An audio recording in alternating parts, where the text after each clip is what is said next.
Australia's meat farming industry is among the world's largest and most efficient producers of commercial livestock, requiring significant amounts of energy and water. As a result, it has been named one of the most significant contributors to today's most serious environmental problems. Through this research inquiry, I assessed the impact of Australia's meat farming industry upon water usage and solutions for a more sustainable future. I found the use of Google Scholar and Curtin University databases to be most useful in providing quality and reputable information for the bulk of my research. In addition to this, the Australian government websites and the Australian Bureau of Statistics were particularly useful in allowing me to access current and accurate quantitative research to support my findings. Through my research, I discovered that water has three key functions in the farming and production of meat, which include water used in the paddocks for livestock consumption and in the production of livestock food, in feedlots or broiler sheds for processes such as dust suppression, cattle washdown and general cleaning, and finally in the processing sector. Agriculture currently consumes the largest volume of water within Australia, using 67% of total water. The total water usage in meat farming includes all water used from growing livestock to when the meat reaches the consumer. As you can see, the production of cattle and poultry meat requires the most amount of water each year. From these figures, it is evident that meat farming is a significant recipient of Australia's water supply, and therefore is automatically considered in Australia's water conservation efforts. The sheer amount of water that is needed for farming pulls water from other essential applications, which may result in restrictions in the future.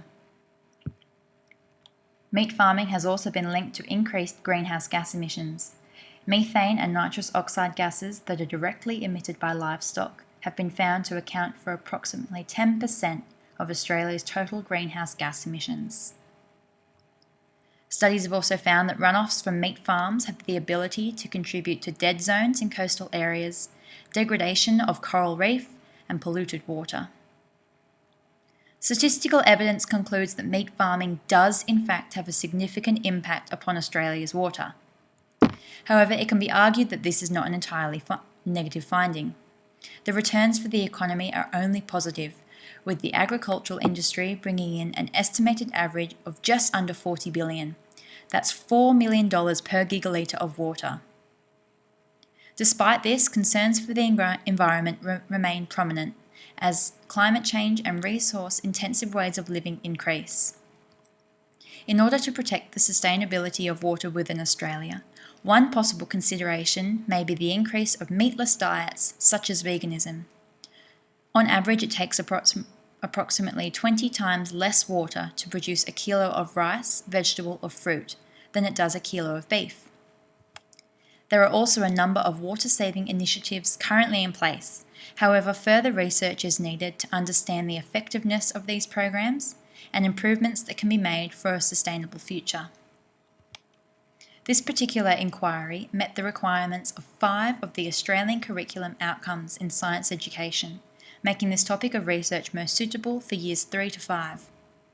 This inquiry requires students to use science inquiry skills to analyse graphs and charts on water usage, summarise this data, and discuss water-saving strategies for the future. Students would also be required to apply scientific understanding to identify relationships between humans, livestock, and the environment, and to identify the long-term effects of meat farming on water supply.